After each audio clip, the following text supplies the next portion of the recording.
राधे राधे। जय श्री कृष्णा।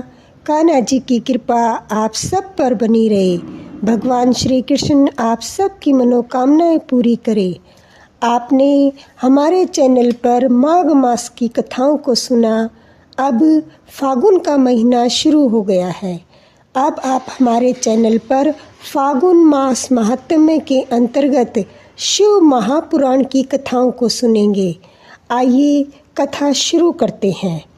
जो आदि से लेकर अंत में नित्य मंगलमय है, जो आत्मा के स्वरूप को प्रकाशित करने वाले हैं, जिसके 5 मुख हैं और जो खेल खेल में जगत की रचना, पालन और संहार तथा अनुग्रह एवं 5 प्रबल कर्म करते हैं, उन सर्वश्रेष्ठ अजर अमर उमापति भगवान शंकर का मैं मन ही मन चिंतन करता हूँ। व्यास जी कहते हैं, धर्म का महान क्षेत्र जहाँ गंगा यमुना का संगम है, उस पुण्य में प्रयाग जो ब्रह्मलोक का मार्ग है, वहाँ एक बार महान तेजस्वी महाभाग महात्मा मुनि ने विशाल यज्ञ का आयोजन किया।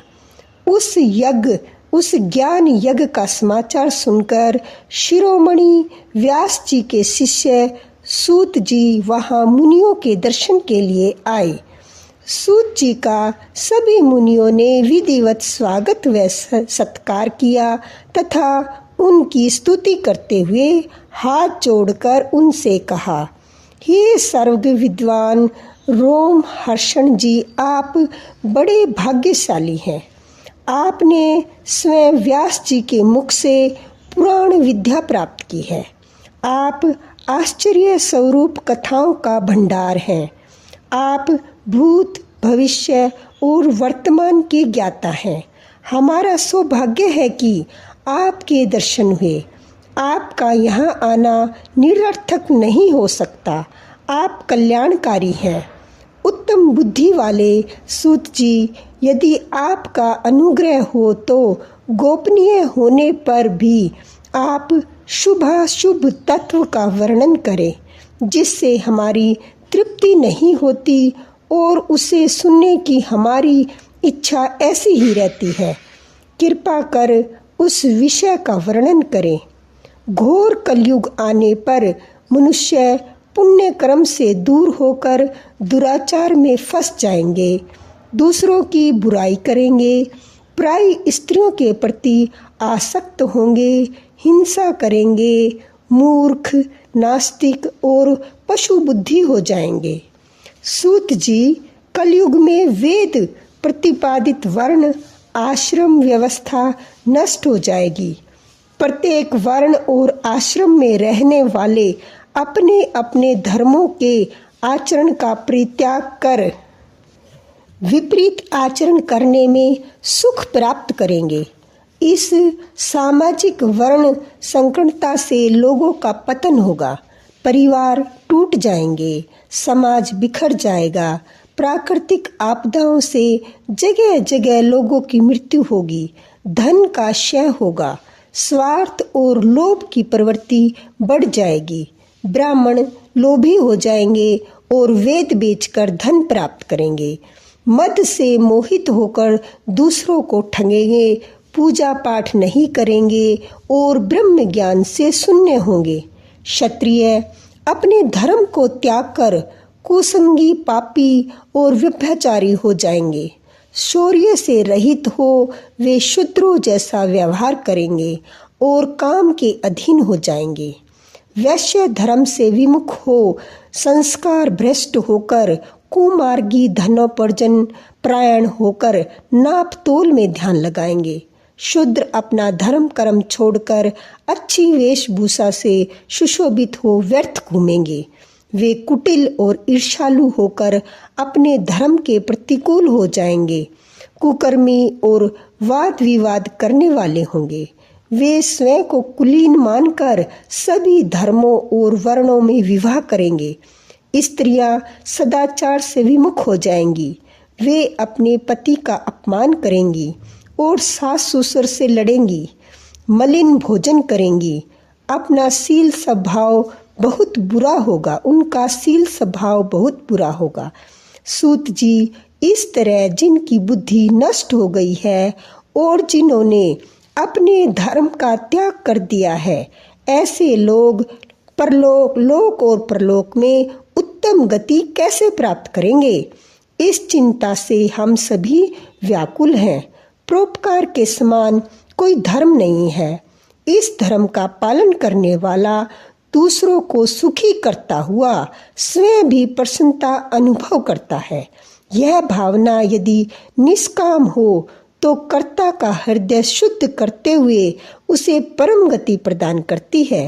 हे महामुने, आप समस्त सिद्धांतों के ज्ञाता हैं। कृपा कर कोई ऐसा उपाय बताइए जिससे इन सब के पापों का तत्काल नाश हो जाए।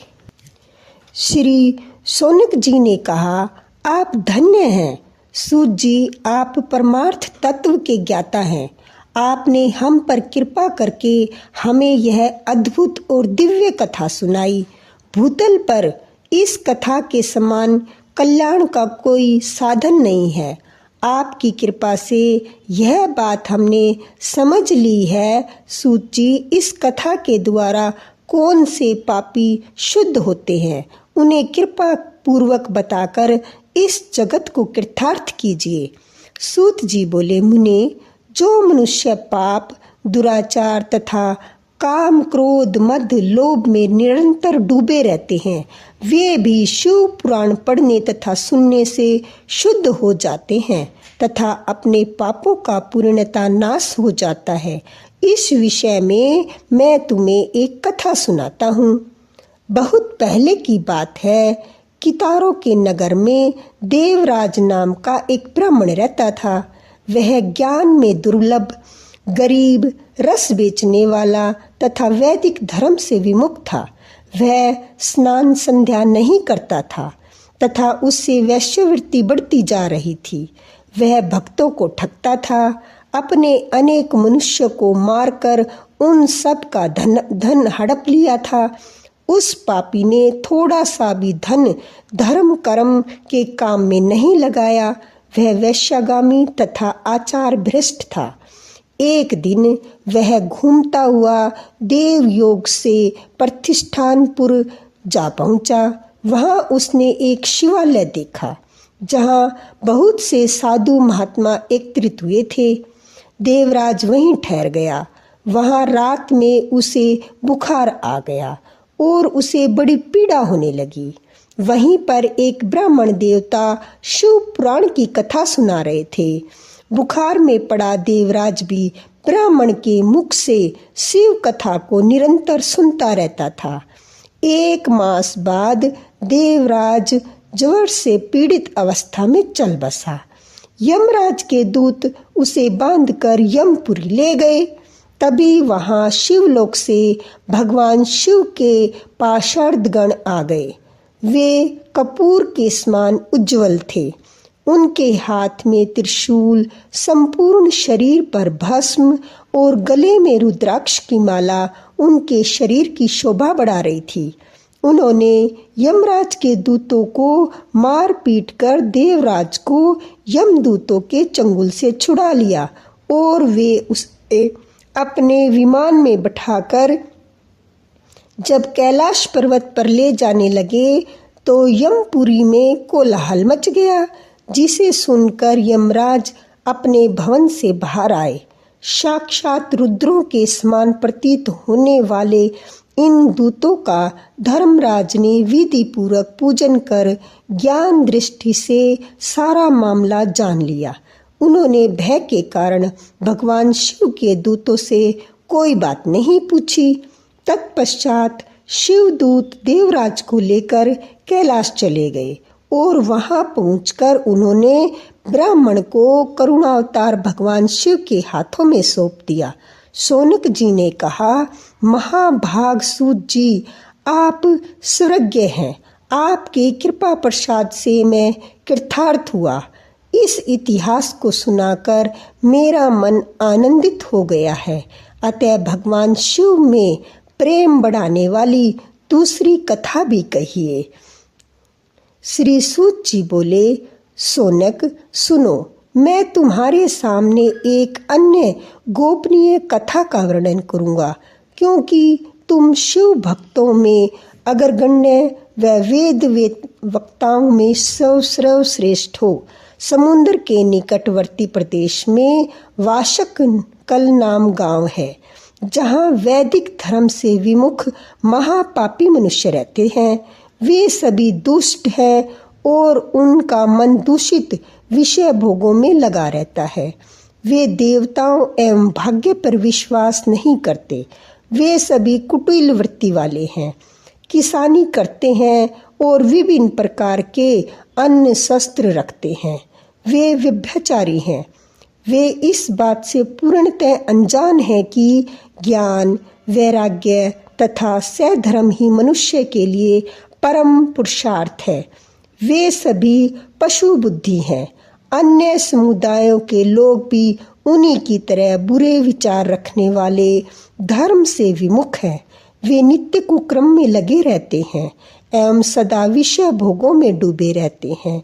वहाँ की स्त्रियां भी बुरे स्वभाव की, स्वेच्छाचारिणी, पाप में डूबी, कुटिल सोच वाली और व्यभिचारिणी हैं। वे सभी सद्व्यवहार तथा सदाचार से सर्वथा शून्य है। वहाँ सिर्फ दुष्टों का निवास है। वाशक नामक गांव में बिंदुक नाम का एक ब्राह्मण रहता था। वह अधर्मी, दुरात्मा एवं महापापी था। उसकी स्त्री बहुत सुंदर थी। उसका नाम चंचुला था।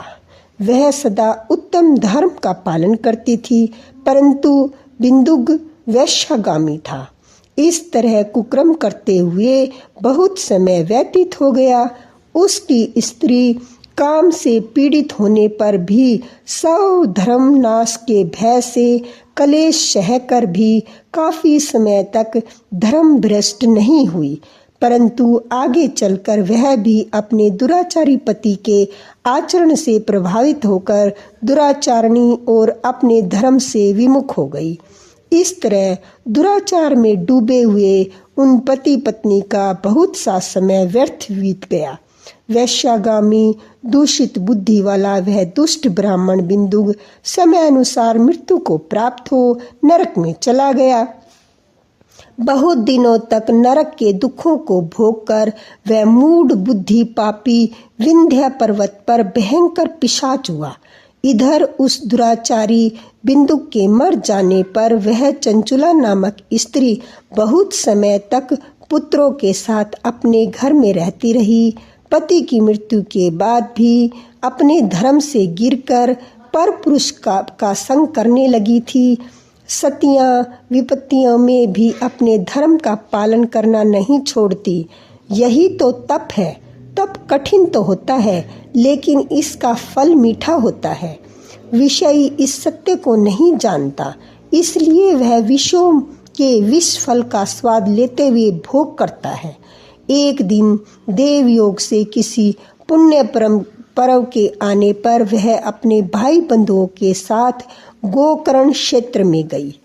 उसने तीर्थ के जल में स्नान किया एवं बंधुजनों के साथ यंत्र तंत्र घूमने लगी। घूमते घूमते वह एक देव मंदिर में गई। वहां उसने एक ब्राह्मण के मुख से भगवान शिव की परम पवित्र एवं मंगलकारी कथा सुनी। कथावाचक ब्राह्मण कह रहे थे कि जो स्त्रियां व्यभिचारी करती हैं वे मरने के बाद जब यमलोक जाती हैं तब यमराज के दूत उन्हें तरह तरह की यंत्रणा देते हैं। वे उसके कामकों को तह तोड़ देते हैं। ये सारे दंड इतनी वेदना देने वाले होते हैं कि जीव पुकार पुकार कर कहता है कि अब वह ऐसा नहीं करेगा, लेकिन यमदूत उसे नहीं छोड़ते। कर्मों का फल तो सभी को भोगना पड़ता है। देव, ऋषि, मनुष्य सभी इससे बंधे हुए हैं। ब्राह्मण के मुख से यह वैराग्य बढ़ाने वाली कथा सुनकर चंचुला भय से व्याकुल हो गई। कथा समाप्त होने पर सभी लोग वहां से चले गए। तब कथा बाँचने वाले ब्राह्मण देवता से चंचुला ने कहा, हे ब्राह्मण, धर्म को न जानने के कारण मेरे द्वारा बहुत बड़ा दुराचार हुआ है। स्वामी, मेरे ऊपर कृपा कर मेरा उद्धार कीजिए। आपके प्रवचन को सुनकर मुझे इस संसार से वैराग्य हो गया है। मुझ मूढ़ चित्त वाली पापिनी को धिक्कार है। मैं निंदा के योग्य हूँ। मैं बुरे विषयों में फंसकर अपने धर्म से विमुख हो गई थी। कौन मुझ जैसी कुमार्ग के मन लगाने वाली पापनी का साथ देगा? जब यमदूत मेरे गले में फंदा डालकर मुझे बांध कर ले जाएंगे और नरक में मेरे शरीर के टुकड़े करेंगे, तब मैं कैसे उन महायातनाओं को सहन कर पाऊंगी? मैं सब प्रकार से नष्ट हो गई हूँ, क्योंकि अभी तक मैं हर तरह से पाप में डूबी रही। हे ब्राह्मण, आप मेरे गुरु हैं, आप मेरे माता पिता हैं। मैं आपकी शरण में आई हूँ। मुझ अबला का अब आप ही उद्धार कीजिए। सूत जी कहते हैं, सोनक, इस प्रकार विलाप करती हुई चंचुला ब्राह्मण देवता के चरणों में गिर पड़ी। तब ब्राह्मण ने उसे कृपा पूर्वक उठाया तो ब्राह्मण ने कहा, तुम डरो मत और भगवान शिव की शरण में जाओ। उनकी परम कृपा से तुम्हारे सभी पाप नष्ट हो जाएंगे। मैं तुम्हें भगवान शिव की कथा सहित वह मार्ग बतलाऊंगा जिसके द्वारा तुम्हें सुख देने वाली उत्तम गति प्राप्त होगी। इससे आगे का वृत्तांत हम अपने अगले अध्याय में सुनेंगे। आइए अब सुनते हैं शिव चालीसा। श्री गणेश गिरजा सुवन मंगल मूल सुजान, कहत अयोध्या दास तुम देहु अभय वरदान। जय गिरजापति दीन दयाला, सदा करत संतन प्रतिपाला। बाल चंद्रमा सोहत नीके, कानन कुंडल नाग फनी के। अंग गोर शिर गंग बहाए, मुंड माल तन छार लगाए। वस्त्र खालवा घंबर सोए, छवि को देख नाग मुनि मोहे। मैना मातु की है दुलारी, वाम अंग सोहत छवि न्यारी। कर त्रिशूल सोहत छवि भारी, करत सदा शत्रुनन शयकारी। नंदी गणेश सोहते कैसे, सागर मध्य कमल है जैसे। कार्तिक श्याम और गणराऊ, या छवि को कही जात न काऊ।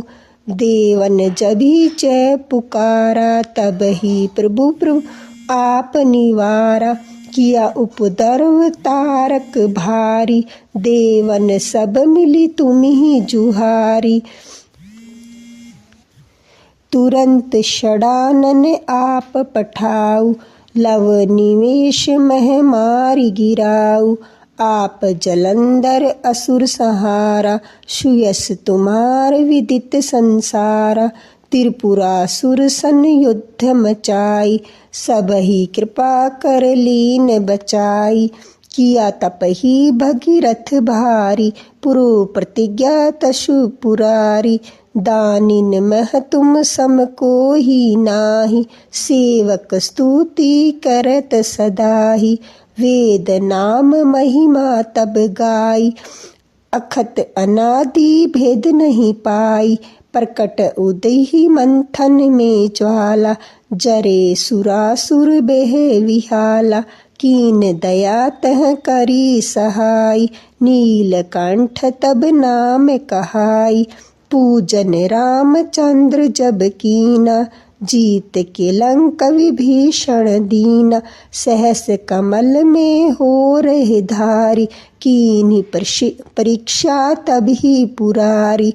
एक कमल पर बुराहु जोई, कमल नयन पूजन चह सोई। कठिन भक्ति देखी प्रभु शंकर, भय प्रसन्न दिए इच्छित वर। जय जय जय अनंत अविनाशी, करत कृपा सबके घटवासी। दुष्ट सकल नित मोहि सतावे, भ्रमत रही मोहि चैन न आवे। त्राहि त्राहि में नाथ पुकारो, यही अवसर मोहि आन उबारो। ले त्रिशूल शत्रुरन को मारो, संकट से मोहि आन उबारो। मातु पिता भ्राता सब कोई, संकट में पूछत नहीं कोई। स्वामी एक है आस तुम्हारी, आए हूँ अब संकट भारी। धन निर्धन को देत सदाई, जो कोई जांचे वो फल पाई। स्तुति की विधि करो तुम्हारी, शंभुनाथ अब चूक हमारी। शंकर हो संकट के नाशन, मंगल करण विधन विनाशन। योगी अति मुनि ध्यान लगावे, नारद शारद शीश नवावे। नमो नमो जय नमो शिवाय, सुर ब्रह्मादिक पार न पाए। जो यह पाठ करे मन लाही, तापर होत है शंभु सहाय। ऋषियों जो कोई हो अधिकारी, ऋषियों जो कोई हो अधिकारी। पाठ करे सो पावन हारी, पुत्रहीन कर इच्छा कोई। निश्चय शुभ प्रसाद तहीं होई। पंडित त्रयोदशी को लावे, ध्यान पूर्वक होम करावे। त्रयोदशी व्रत करे हमेशा, तन नहीं राता के रहे कलेशा। धूप दीप नैवेद्य चढ़ावे, शंकर सम्मुख पाठ सुनावे।